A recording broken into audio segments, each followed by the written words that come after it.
जी viewers, खुदावन में आपकी सलामती हो। मैं गैस्पर डैनियल आपको वेलकम करता हूं अपने प्रोग्राम में। आज का प्रोग्राम हाई कोर्ट में, सिंध हाई कोर्ट में होने वाली पूरी उस कार्रवाई के मुतालिक है, क्योंकि सिंध हाई कोर्ट ने जो ऑर्डर्स पास किए, लड़की को पेश किया गया, जिन चीजों का हमें खदशा था वो सारी की सारी वो ही हुई। क्योंकि लड़की जब से रिकवर हुई है तब से पुलिस की कस्टडी में है। मुसलसल मुजरिम के भाई जो हैं उससे मिल रहे थे, मुजरिम की फैमिली की मुलाकात होती थी। तो उसके बाद यही रिजल्ट, पूरी कौम जो है वो सोच रही थी कि यही रिजल्ट आएगा। हमें हिम्मत नहीं हारनी, लेकिन हमारे साथ बहुत अच्छे हमारे वकील, बहुत ही उनका एक्सपीरियंस है, वो हमारे साथ हैं। उनसे पूछते हैं। जी लाजर भाई, मैं आपको वेलकम करता हूं अपने प्रोग्राम में। जी गास्पर भाई। हेलो लाजर भाई, मैं आपको वेलकम करता हूं अपने प्रोग्राम में। और क्या आप मुझे आज पूरी जो हाई कोर्ट में कार्रवाई हुई है उसके मुतालिक बताएंगे मेरे ऑडियंस को? मैं भी कोर्ट में जा रहा था, लेकिन साथ ही मैंने वो देखा है कि जो सिंध हाई कोर्ट में आज आरजू राजा केस की जो हेयरिंग हुई है, तो इस ज़मन में मैंने कल ही आपको ये कह दिया था कि ये आरजू राजा केस जो है वो आज डिसाइड नहीं होगा। और इसमें जो कोर्ट ने है वो बच्ची की उम्र का तयन करने के लिए मेडिकल बोर्ड कॉन्स्टिट्यूट कर दिया। हालांकि मेडिकल बोर्ड कॉन्स्टिट्यूट करने की ज़रूरत ही नहीं थी, क्योंकि आरजू राजा की एज के मुतल्लक जो नादरा के डॉक्यूमेंट्स हैं वो काफ़ी सफिशेंट प्रूव है। लेकिन मैं ये आपको ये बता दूं कि ये इसकी कन्वर्जन के ऊपर कोर्ट जो है वो को वाज़े मौक़िफ़ जो है वो वाज़े को जजमेंट नहीं देगी। तो ये हमारा कंसर्न है पूरे पाकिस्तान की तमाम मजहबी अक़लियतों का कि इस केस को किसी मंतकी अंजाम तक पहुँचना चाहिए, क्योंकि अगर ये केस अपने मंतकी अंजाम तक नहीं पहुँचता तो फिर ये जो माइनर उम्र की बच्चियां हैं या बच्चे हैं, उनकी जो एज मज़हब तब्दीली का जो चैप्टर है ये हमेशा के लिए क्लोज़ हो जाएगा। तो फिर आइंदा के लिए भी अगर खुदा न खास्ता कोई ऐसा वाक़या होता है तो इस ज़मन में वो जो अदालतें हैं वो ये एक प्रेसिडेंट के तौर पर इसी जजमेंट को इस्तेमाल करेंगी। तो लिहाजा जो नेक्स्ट डेट ऑफ हेयरिंग होगी उस पर हमारे जो वकला हैं उनका फोकस जो है वो कन्वर्जन के ऊपर होना चाहिए, क्योंकि ये जो माइनर बच्ची आरजू है ये अब इश्तिहारा बन चुकी है तमाम उन बच्चियों का जो मज़हब की भेंट चढ़ चुकी हैं। बहुत शुक्रिया, थैंक यू वेरी मच।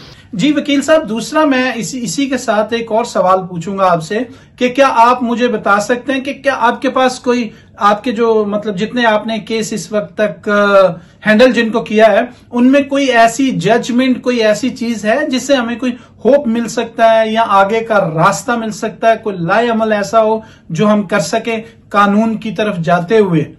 तो ये मैंने एक जजमेंट आपको शेयर किया है, इसका नंबर भी मैं आपको लिखवा देता हूँ कि ये है रेट पटिशन नंबर 45-156/2019। इसका टाइटल है नासरा बनाम जुडिशल मजिस्ट्रेट एंड 5 अदर्स। ये टेकअप हुआ case mister justice Tariq Saleem Shah की कोर्ट में लाहौर में, और इसकी डेट ऑफ हेयरिंग है 2/8/2019। इस केस में एक मसीही माइनर बच्ची, उसका नाम है पम्मी मुस्कान, उसको उसका मज़हब तब्दील करवा दिया गया और उसकी उम्र थी 14 साल। तो इसके ऊपर ये के जो जजमेंट है वो बड़ी लैंडमार्किंग जजमेंट है, और ये बच्ची के जो कस्टडी के हवाले से और इस केस के हवाले से अदालत ने 3 जो है वो मोट पॉइंट बनाए थे, उनके ऊपर ये सारा केस डिस्कस हुआ। पहले नंबर पे मैं पढ़ देता हूँ कि whether Pammi Muskan who is admittedly a 14 years old minor could change her religion without the consent of her parents। दूसरे नंबर पे whether her conversion is tainted and forced। Number तीसरा whether the petitioner is entitled to her custody notwithstanding the fact that she has embraced Islam। तो 3 जो point इस judgement में discuss किया गया है कि क्या जो माइनर बच्ची पम्मी मुस्कान है वो अपने वालिदैन की मर्ज़ी के बरक्स जो है वो अपना मज़हब चेंज करके इस्लाम कबूल कर सकती है, और दूसरे नंबर पे ये कि इस बच्ची का जो मज़हब तब्दील करना है वो किसी दबाव के नतीजे में तो नहीं है, और तीसरे नंबर पे कि इसकी कस्टडी का एंटाइटलमेंट किसके पास है। तो जैसे मैंने गुज़िश्ता रोज़ आपको अर्ज़ की थी कि ये आरजू राजा केस में हमें कुछ ज़्यादा उम्मीदें लगाने की ज़रूरत नहीं, और वो आज मेरी बात सच साबित हो गई। मैंने आपको कहा था कि ये केस एडजर्न होगा और आगे चल के अदालत जो है वो बड़ी मुश्किल में पड़ जाएगी इसकी जो है वो रिलीजन को जो है डिसाइड करने के लिए। अब कोर्ट ने आरजू राजा केस में एक मेडिकल बोर्ड कॉन्स्टिट्यूट किया और 9 तारीख को दोबारा हेयरिंग होगी। ये मेडिकल बोर्ड इस बच्ची की एज डिटरमिन करेगा। कानून ये है कि जब किसी वक़ुआ से कबल को गवर्नमेंट के डॉक्यूमेंट हों जिनमें नादरा की दस्तावेज़ात हो, बर्थ सर्टिफिकेट हो, तो फिर ये ओसिफिकेशन टेस्ट की ज़रूरत नहीं पड़ती। ताहम सिंध हाई कोर्ट ने अपनी सेटिस्फैक्शन के लिए बच्ची की बलूगत को डिटरमिन करने के लिए ये मेडिकल बोर्ड कॉन्स्टिट्यूट किया है। तो आते हैं असल जो मेरा हाथ में जजमेंट है, ये पमी मुस्कान केस की। इसका टाइटल है नासरा वर्सेस जुडिशल मजिस्ट्रेट, और ये केस टेकअप हुआ है 2/8/2019 को Lahore high court principal seat के ऊपर। तो इसमें जो 3 जो बातें डिस्कस की गई हैं इस जजमेंट में वो बड़ी इम्पोर्टेंट है, और यही बात जो है वो ये आरजू राजा केस में भी हमें कोर्ट में रखनी चाहिए कि पहले नंबर पे ये कि कोई बच्ची जो है या कोई बच्चा जो नाबालग हो, जिसकी उम्र जो है वो 18 साल से कम हो, वो अपने वालिदैन की मर्ज़ी के बग़ैर जो है वो मज़हब तब्दील नहीं कर सकता। लेकिन इस जजमेंट में भी मज़हब को हार्ट एंड सोल का मैटर कहा गया, ताहम इसकी कस्टडी जो है वो उसकी वालदा नासरा को दे दी गई। अब इसी ये जो जजमेंट है ये पूरी एक रिसर्च भी है। इसमें जाके जो मोहम्मदन लॉ का हवाला दिया गया है उसमें ये कहा गया है कि मोहम्मदन लॉ के तहत बलूगत की उम्र 15 साल है। 15 साल तक बच्चा जो है वो अपने अच्छे बुरे का सोचना समझने के काबिल हो जाता है। लेकिन गैस्पर भाई ये इंटरेस्टिंग बात ये है कि आरजू राजा केस को एक नया ट्विस्ट मिल गया है, और मैं आपको ये गारंटी के साथ ये कहता हूँ कि अगर आरजू राजा केस जो है वो अपने किसी मंतकी अंजाम तक नहीं पहुँचता तो ये हमारे लिए बड़ी मुश्किल हो जाएगी, क्योंकि पहले ही जो लोअर कोर्ट्स हैं, जो निचली अदालतें हैं, उनमें बड़ा बुरा हाल है, क्योंकि जजेस भी मज़हब के मैटर में आके कोई ज़्यादा इतना जो है वो दलेरी का मुजाहरा नहीं करते।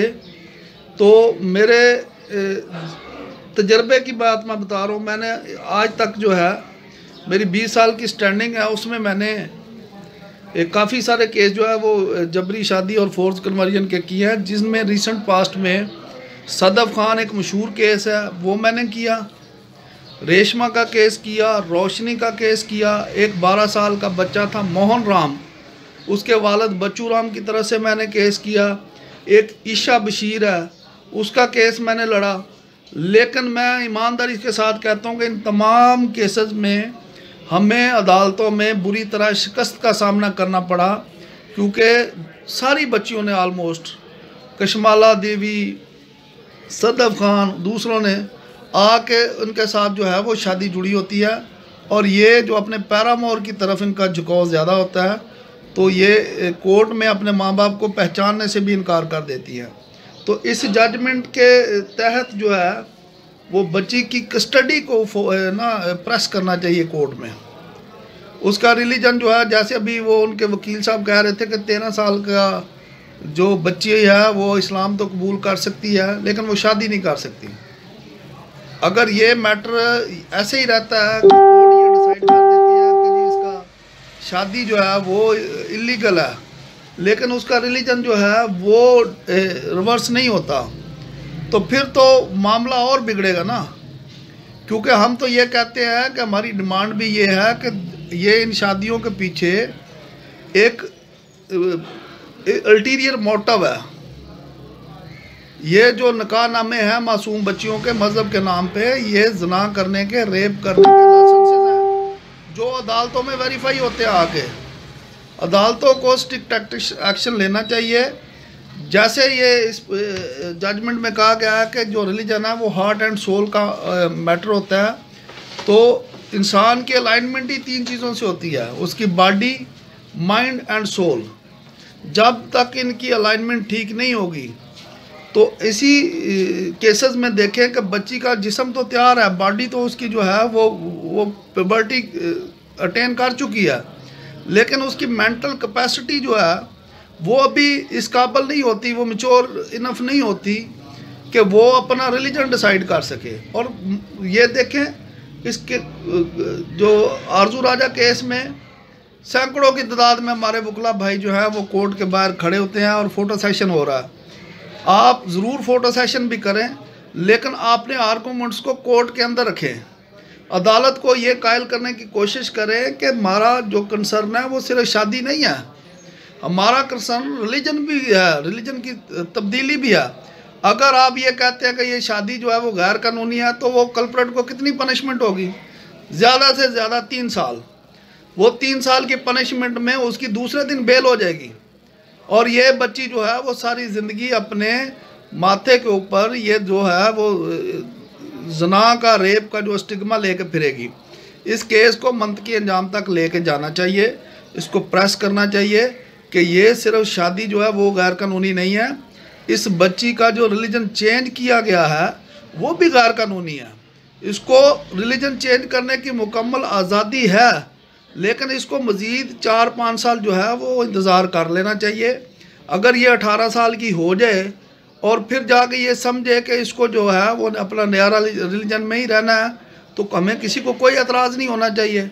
लेकिन सरे दस्त इस वक्त जो है वो जो हालात जा रहे हैं आरजू राजा केस के, वो कोई इतने पुरुमीद नहीं है।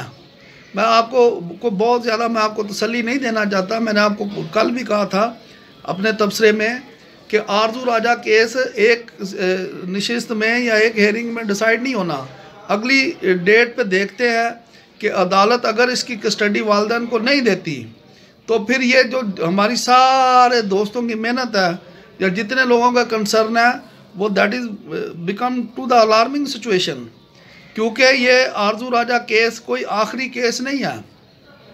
अल्लाह ना करे और भी ऐसे मामला दबे हुए हैं जो सामने आएगा। क्योंकि मैंने सदफ केस में पूरे कोर्ट को ये कन्विंस करने की कोशिश की थी कि ये बच्ची 13 साल की है, इसकी शादी अलग मैटर है, इसकी कस्टडी अलग मैटर है, इसका रिलीजन जो है वो कबूल करना अलग मैटर है। लेकिन कोर्ट ने हमें कहा जी फैमिली कोर्ट में चले जाए, हाई कोर्ट ने हमें कहा कि फैमिली कोर्ट में जाएं, फैमिली कोर्ट इसकी शहादत की बुनियाद के ऊपर डिसाइड करेगी। तो जब कि ये जो जजमेंट मेरे हाथ में है, ये नासरा वाली केस, इसमें पम्मी मुस्कान जो बच्ची है उसकी कस्टडी जो है उसकी वालदा को दी गई है। तो अदालतें जो हैं वो बाउंड हैं, वो पाबंद हैं दूसरी अदालतों की जो प्रेसिडेंट्स हैं उनको फॉलो करने की।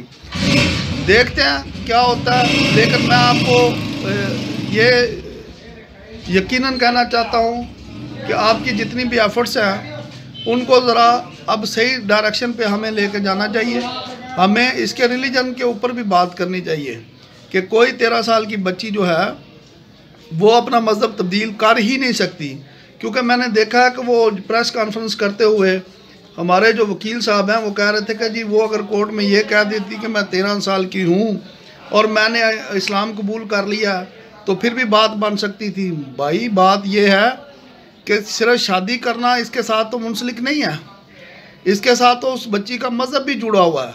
तो ये कैसे पॉसिबल होगा कि जब तक उसका वो बालग नहीं हो जाती, वो अपनी मेजॉरिटी की एज को अटेन नहीं करती तो वो अपने रिलीजन को डिसाइड कर सके। अगर वो उसकी जो शादी है वो इलीगल डिक्लेयर हो जाती है और वो कल्प्रेट को सज़ा भी हो जाती है तो इस बच्ची का जो मज़हब चेंज करना है वो तो वहीं स्टैंड करेगा ना। तो इसलिए हमें सबको मिलके जितने भी हमारे काबिल वकला हैं उनको कोर्ट में ये बात रखनी चाहिए कि इस बच्ची का रिलीजन भी जो है उसके ऊपर भी जजमेंट दे कि ये बच्ची जो है वो अगरचे ज़हनी तौर पे इतनी मैच्योर नहीं है कि वो अपने अच्छे बुरे का फ़ैसला करे। तो उम्मीद करते हैं कि 9 तारीख को इस केस में कोई और डेवलपमेंट होगी, जैसे ही होगी आपसे फिर रब्ता होगा। तब तक थैंक यू वेरी मच, शुक्रिया। लाजर भाई बहुत बहुत शुक्रिया आपका। और जी व्यूअर्स, आपने सारी गुफ्तगू सुनी। जिन चीजों को हम पहले दिन से सोच रहे थे वैसे का वैसा ही चलता आ रहा है, क्योंकि बहुत से ऐसे केसेस हैं जिनके लिए आपको और मुझे आवाज बनना है। खुदारा जुड़े रहिएगा और कोशिश कीजिएगा कि अपने जो हम वकील जिनको हायर करते हैं उनके लिए बुरा भला ना कहें, क्योंकि कानूनी जंग है। इसको लड़ने के लिए हमें यकजा होना है। मैं जबरान के लिए जो आज हाई कोर्ट में थोड़ा बहुत मिसबिहेव किया गया उसके लिए माजरत खा हूं, और साथ में ये मैं अपनी कौम से ये कहना चाहता हूं कि बराए मेहरबानी उन्हें लड़ने दिया जाए, उन्हें टेंस ना किया जाए, ताकि वकील अपनी पूरी हिम्मत से कोशिश से लड़ सके और दुआओं में उसे याद रखें। अब मैं आपसे इजाजत चाहता हूं। खुदा हाफिज।